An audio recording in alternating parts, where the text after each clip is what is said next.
Sir आजकल वो मखाने भी बहुत चल रहे हैं, रोस्टेड और ये सब। मखाने, देखिए कोई भी चीज़ जो होती है ना, हमारा ये जो पूरा शरीर तत्व है या पूरी जो धरती है वो 5 ही तत्वों से जनरली बनी होती है, फायर, एयर, अर्थ, ये जो बोलते हैं।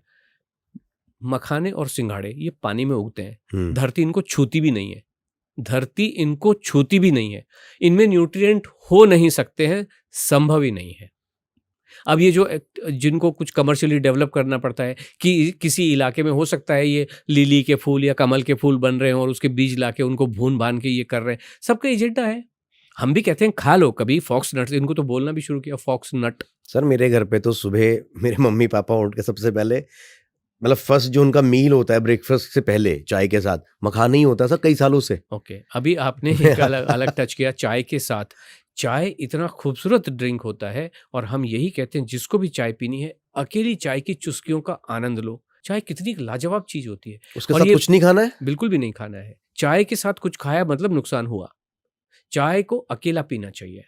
और जहां तक सवाल है, देखो फॉक्सनट, मैंने क्या कहा कि फॉक्सनट थोड़े बहुत खा लेने में कोई हर्जा नहीं है, बट शाम को खाओ 5 बजे के आसपास। अगर खाना है तो 5 सुबह बजे नहीं। बिल्कुल भी नहीं। सुबह खाना है तो फ्रूट खाओ ना।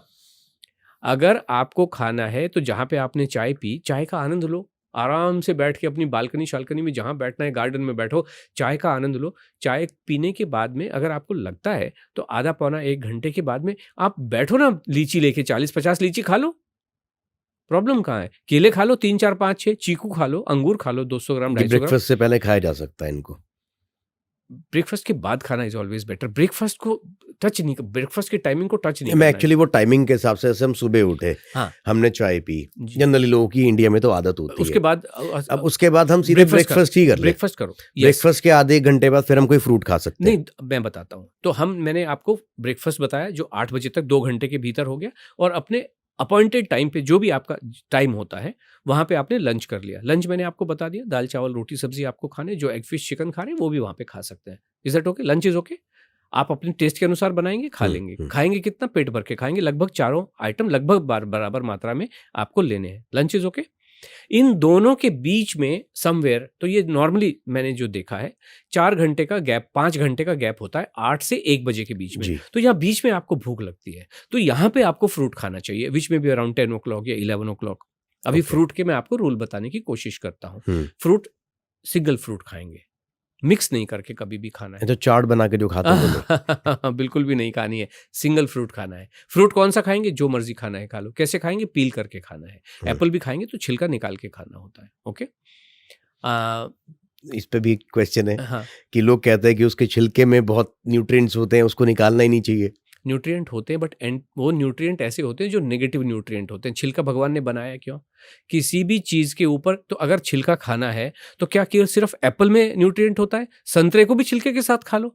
भाई, आप जो भी व्यक्ति जो फिलॉसफी दे रहा है, आप अपनी फिलॉसफी तो अडिग रहो ना।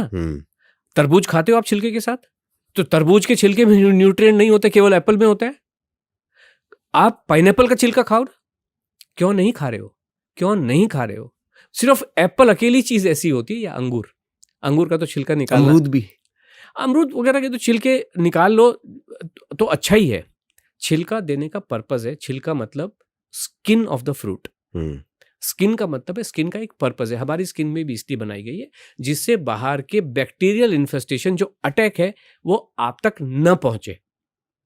मेन मुद्दा क्या है? भगवान को बचाने हैं प्रकृति। प्रकृति कैसे बचेगी? बीजों से बचेगी। इसलिए बीज सेंटर में क्यों है? सर के ऊपर क्यों नहीं लगा हुआ है?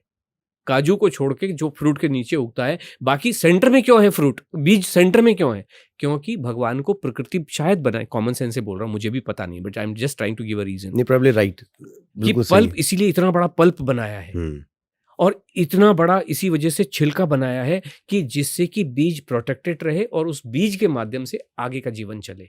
इसलिए ऐसा होता है। इसलिए छिलके को, वो जब छिलका, मैं इसको ऐसे कहता हूं कि छिलका एक तरीके का हिट की लेयर, जो हिट होता है ना अपने मच्छर मक्खी मारने वाला, वो हिट की लेयर बनाई। क्या आप हिट पी सकते हो? नहीं पी सकते हो। क्यों? वो बहुत जहरीला हो सकता है। उसके अंदर जो प्रोडक्ट होते हैं वो ऐसे होते हैं जो आपको बीमार कर सकते हैं। इसलिए किसी भी चीज का छिलका आपको खाना नहीं चाहिए, किसी भी चीज का। और बाकी तो आप खाते नहीं हो। एक ही फ्रूट ऐसा है जिसके लिए ये जो एक्सपर्ट बैठे हैं सिर्फ एप्पल के लिए कहते हैं इसमें बहुत न्यूट्रिएंट होते हैं। तो आप बादाम का छिलका क्यों उतरवा देते हो?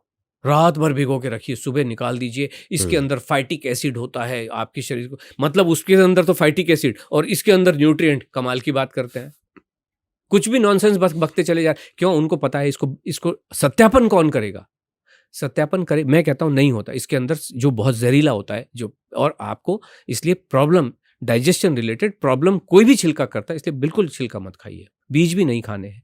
जो लोग अगर मान लीजिए तरबूज खा रहे हैं और किसी तरबूज चबा चबा के खा जाते हैं, तरबूज के बीज भी और बीज का छिलका भी खा जाते हैं। ईश्वर ने बीज के ऊपर भी एक छिलका दिया है।